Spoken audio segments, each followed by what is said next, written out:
আসসালামু আলাইকুম, সবাইকে স্বাগত জানিয়ে আবার আরেকটি পর্ব শুরু করছি। এ পর্বে আমরা মূলত কথা বলবো যখন আমরা প্রশ্ন তৈরি করি আর সেই প্রশ্নের মধ্যে হ্যাভ থাকে এবং এই হ্যাভ যুক্ত প্রশ্নের শুরুতে WH ওয়ার্ড থাকে অথবা থাকে না। আমরা এখানে কতগুলো প্রশ্ন অলরেডি তৈরি করে রেখেছি। তোমরা যেটা করতে পারো, প্রথমত এই প্রশ্নগুলোর ট্রান্সলেশন তৈরি করতে পারো ভিডিওটা পজ দিয়ে, অথবা তোমরা ভিডিওটি কন্টিনিউ করতে পারো। তোমরা ট্রাই করলে সেটা বেটার হয়। তারপরে হয়তো তোমরা ভিডিওটি দেখে এটা নিশ্চিত হতে পারলে যে তোমাদের প্রশ্নগুলো সঠিক হয়েছে কিনা। ঠিক অনুরূপভাবে আমরা এখানে কয়েকটি প্রশ্ন রেখেছি যেগুলো ভিন্ন ধরনের প্রশ্ন। ওপরের প্রশ্নগুলো হচ্ছে WH এবং হ্যাভ যুক্ত প্রশ্ন, এবং নিচেরগুলো কেবল হ্যাভ যুক্ত প্রশ্ন যেখানে WH এর ব্যবহার নেই। আমরা প্রথমে 1 নম্বর প্রশ্ন দিয়ে শুরু করছি। তোমার কতজন ভাই আছে? তাহলে এর বাংলা হচ্ছে তোমার, এর যে পজিটিভ সেন্টেন্স সেটা হচ্ছে তোমার ভাই আছে, তোমার ভাই আছে। এটা হচ্ছে আমাদের মূল যে sentence, positive sentence, assertive sentence. তাহলে ইউ হ্যাভ ব্রাদার্স, আমরা বলছি যে তোমার ভাই আছে, মানে হচ্ছে you have brothers. You have brothers, তোমার ভাই আছে। সো তোমার কি ভাই আছে, মানে do you have any, BROTHER, brother, তোমার কি কোনো ভাই আছে? এখন তোমার কতজন ভাই আছে, তাহলে এর ট্রান্সলেশন হবে ডু ইউ হ্যাভ ব্রাদার্স। এর শুরুতে আমাদের মূলত কতজন এর ইংরেজি বসাতে হবে। কতজনের ইংরেজি আমরা জানি হাউ ম্যানি। আমরা যেহেতু এটা গণনা করা যায় ভাইয়ের সংখ্যা, এই জন্য আমরা বলবো হাউ ম্যানি। সো ব্রাদার্স, আমরা যখন প্রশ্ন করি হ্যাঁ বা না বোধক, তখন অ্যানি দিয়ে করি, কারণ কোনো ভাই আছে কিনা। সেই কোনো ভাই বলতে এক বা একাধিক ভাই হতে পারে উত্তরের ক্ষেত্রে, বাট প্রশ্ন করার ক্ষেত্রে আমরা তোমার কোনো ভাই আছে কিনা এই ধরনের প্রশ্ন করি। বাট যখন আমরা WH প্রশ্ন দিয়ে করি তখন ডু হাউ মেনি ব্রাদার্স, মানে হাউ মেনি একজন হলে তো প্রশ্ন করার কোনো কারণই নেই। আমরা এটা জানতে চাই যে কতজন ব্রাদার্স আছে বা ভাইয়ের সংখ্যাটা কত, সেটা বহুবচন হতে পারে। এই কারণে আমরা এখানে বলি হাউ মেনি। এখানে ডট ডট ডট ছিল আমাদের আগের স্ট্রাকচার অনুযায়ী। সো আমরা বলছি how many brothers and do you have. আমাদের সেন্টেন্সটা হচ্ছে ডু ইউ হ্যাভ, এখানে আমরা দেখছি, সুতরাং আমরা বলবো ডু ইউ হ্যাভ।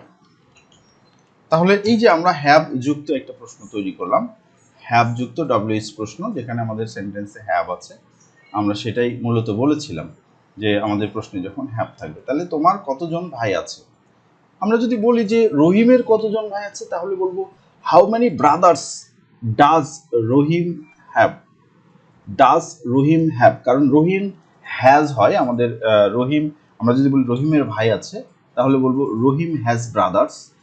এটা হচ্ছে আমাদের positive sentence. Rahim has BROTHERS brothers, এটা হচ্ছে আমাদের মূল স্ট্রাকচার। সুতরাং সেই ক্ষেত্রে আমাদের এখানে ডাজ হবে। সো আমরা বলবো how many brothers does Rahim have. তখন কিন্তু আমাদের আবার প্রশ্নবোধক বাক্যে হ্যাভ বসবে, কারণ সেখানে আমাদের প্লুরাল ফর্মটাই বসবে, কারণ আমরা ডাজ নিয়েছি। ডাজ নিলে ভার্বের এই হ্যাভ বসে। সো এই গেল আমাদের মোটামুটি। আমরা যদি বলি যে তোমার কতজন ভাই আছে, সেটা তো আমরা বললাম how many brothers do you have. আমি বললাম রহিমের কতজন ভাই আছে, তাহলে বললাম how many brothers does Rahim have. আমরা যদি বলি যে তাদের কতজন ভাই আছে, তাহলে বলবো how many brothers do they have. Do they have, শুধু এখানে আমাদের ইউ এর জায়গায় তখন দে ব্যবহার হবে, কারণ তাদের বলেছি। আমরা দ্বিতীয় যে প্রশ্ন এখানে লিখেছি সেটা হচ্ছে তোমার কতজন ভাই আছে, ভাই বোন আছে। তাহলে সেই ক্ষেত্রে ভাই বোনের ক্ষেত্রে কিন্তু আমাদের প্রশ্নটা হচ্ছে হাউ ম্যানি, এটা ঠিক থাকবে, how many brothers and sisters, কারণ ভাই এবং বোন দুইটাকেই বোঝাচ্ছে। তাহলে আমরা লিখবো ব্রাদার্স অ্যান্ড সিস্টার্স, আর বাকিটা সেম থাকবে। তাহলে আমরা বলবো do you have. So how many brothers and sisters do you have.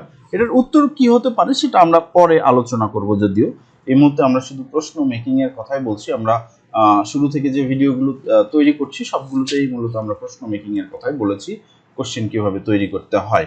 সুতরাং আমরা বলছি তোমার কতজন ভাই বোন আছে? So how many brothers and sisters do you have? আমার কতজন ভাই বোন আছে? How many brothers and sister do I have? So আমরা এভাবে আমার বলতে পারি বা আমাদের। So how many brothers and sisters do we have? আমরা বলবো আমাদের কতজন ভাই বোন আছে। আমি যদি বলি তাদের কতজন ভাই বোন আছে, তাহলে বলবো how many brothers and sister do they have? আমরা যদি বলি তার কতজন ভাই বোন আছে, তাহলে বলবো how many brothers and sisters does he have? Does he have, এটা আমাদের মনে রাখতে হবে।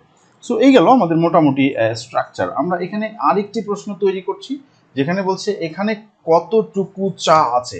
এখন আমরা এটা মনে করি যে চা আসলে গোনা যায় না, আমরা কিন্তু চা গুনি না বা গুনে পরিমাপ করি না, আমরা এটা ওজন বা কোনো একটা পাত্রের সাপেক্ষে মেজার করে থাকি। সেই জন্য আমরা এখানে কিন্তু হাউ মাচ বলবো। সো এখানে কতটুকু চা আছে এর ইংরেজি হবে how much T. How much, তাহলে আমরা এখন ব্যবহার করব হাউ এমইউচিএস মাচ। হাউ মাচ মানে কি পরিমাণ।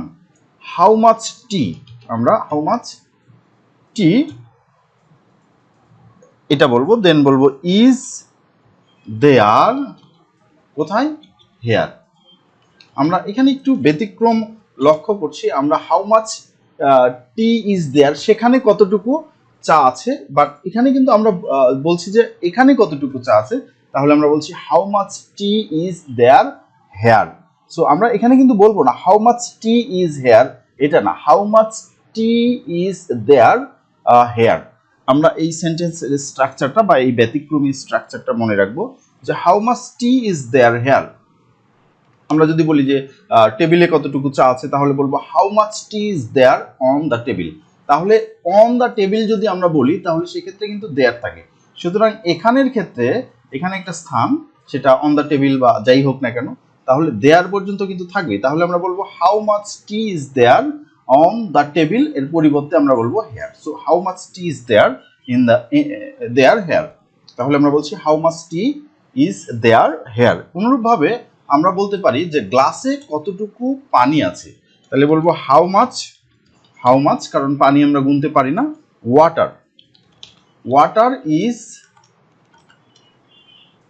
ওয়াটার ইজ দেয়ার, দেয়ার গ্লাসে বলা আছে। সো গ্লাসের ইংরেজি হচ্ছে যে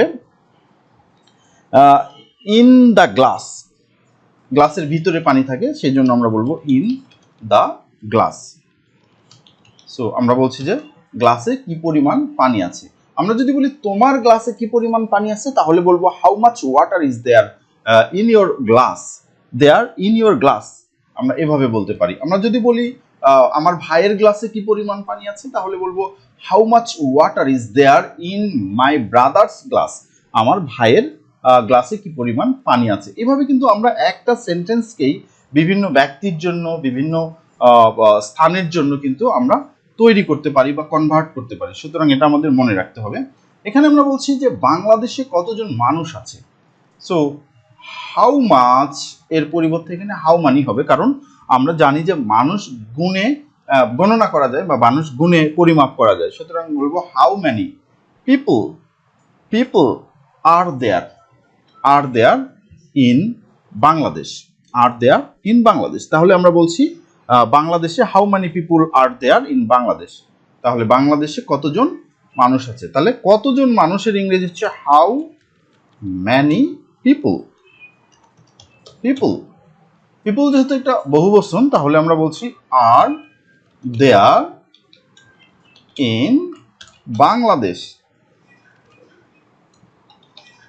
তাহলে এইভাবে কিন্তু আমরা প্রশ্ন করতে পারি। আমরা যদি বলতে পারি অফিসে কতজন, বলতে চাই অফিসে কতজন মানুষ আছে, তাহলে বলবো how many people are there in the office, অফিসে কতজন মানুষ আছে। আমরা যদি বলতে চাই বাসে কতজন মানুষ আছে, তাহলে বলবো how many people are there in the bus, বাসে কতজন মানুষ আছে। এভাবে কিন্তু আমরা আমাদের এই যে এই প্রশ্নগুলোকে ঘুরিয়ে পেঁচিয়ে অনেক জায়গায় ব্যবহার করতে পারি। এখানে আরেকটি প্রশ্ন আছে, মিজানের কতটুকু উৎসাহ আছে। এখন উৎসাহ এর ইংরেজিটা আমাদের জানতে হবে। উৎসাহের ইংরেজি হচ্ছে courage, courage. COURAG, courage. Courage মানে হচ্ছে COURAG, কারেজ মানে হচ্ছে উৎসাহ। সুতরাং উৎসাহ কিন্তু গুণে শেষ করা যায় না, তাহলে বলবো হাউ মাচ। সুতরাং উৎসাহ দিয়ে যখন আমরা প্রশ্ন করব তখন কিন্তু আমরা বলবো হাউ মাচ। খেয়াল করবো হাউ মাচ কারেজ, কি পরিমাণ উৎসাহ আছে। কারেজ কি পরিমাণ উৎসাহ আছে,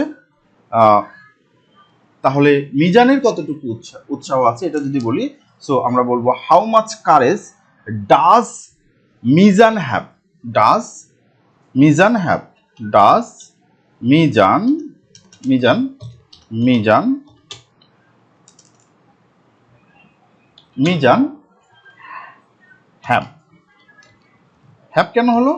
কারণ আমরা ডাজ ব্যবহার করেছি। যদি আমরা বলি মিজানের আছে তাহলে বলবো মিজান হ্যাজ। আমরা একটু খেয়াল করি, মিজান হ্যাজ কিন্তু আমরা বলি হ্যাজ, বাট যেহেতু আমরা এখানে অক্সিলারি ভার্ব হিসেবে ডাজ ব্যবহার করেছি, এই জন্য হ্যাজ এর পরিবর্তে আমাদের প্রশ্নবোধক বাক্যে হ্যাভ বসে, হ্যাজ বসে না। এই গেল আমাদের মোটামুটি উইথ WH ওয়ার্ড এবং যে সেন্টেন্সগুলোতে হ্যাভ আছে সেই প্রশ্ন। তাহলে এরপরে আমরা এখানে যেটা বলছি সেটা হচ্ছে যে WH ওয়ার্ড ব্যতীত যেখানে আমাদের হ্যাভ আছে বা দেয়ার আছে এই ধরনের প্রশ্ন। তাহলে তোমার কাছে কি কোনো কলম আছে, তাহলে এর সিম্পল ফর্ম বা আমরা যদি পজিটিভ সেন্টেন্স বলি তাহলে সেটা হচ্ছে যে তোমার কাছে কলম আছে। ইউ হ্যাভ পেন্স, তোমার কলম আছে বা তোমার কাছে কলম আছে। সো আমরা যদি বলি তোমার কাছে কি কলম আছে, তাহলে আমরা বলবো ডু ইউ হ্যাভ পেন্স বা do you have any pen. আমরা এরকম বলতে পারি তোমার কাছে কি কলম আছে। তাহলে তোমার কাছে কি কলম আছে, do you have any pen. এখন যদি বলি লাল কলম, do you have any red pen, তাহলে আমরা বলছি do you have any red pen. কারণ কলম কোনো বলতে আমরা এরকমই বলি যে তোমার কাছে কি কোনো কলম আছে। So do you have any red pen, তোমার কি লাল কলম আছে বা তোমার কাছে কি কোনো কলম আছে আমরা যদি বলি, তাহলে সেই ক্ষেত্রে বলবো do you have any pen. Do you have any pen, অ্যানির পরে সাধারণত আমাদের যে বিষয়টি থাকে, যে নাউন বা প্রোনাউন থাকে সেটা সিঙ্গুলার ফর্ম হয়। সুতরাং আমরা এখানে বলছি do you have any pen. এখন এখানে আরেকটি সেন্টেন্স আমরা দেখছি, এখানে কি কোনো স্কুল আছে। সো এখানে স্কুল আছে, দেয়ার ইজ এ স্কুল, সেখানে একটি স্কুল আছে। তাহলে আমরা বলবো is there any school here. এই যে আমাদের কিন্তু এখন হেয়ারটা ব্যবহার হচ্ছে বা আমরা এখন বুঝতে পারছি যে আছে কিনা। ইজ দেয়ারটা এখানে দেয়ার বলতে সেখানে নয়, এটা যেই সেন্টেন্সের সাবজেক্ট থাকে না সরাসরি সেই সেন্টেন্সের যে দেয়ার বসে সেই দেয়ার এটা। সুতরাং আমরা বলছি is there any school here, is there any school here, is there any school here. এরকম করে আমরা বলতে পারি তোমার অফিসে কি কোনো কম্পিউটার আছে, তাহলে is there any computer, is there any computer in your office, in your office.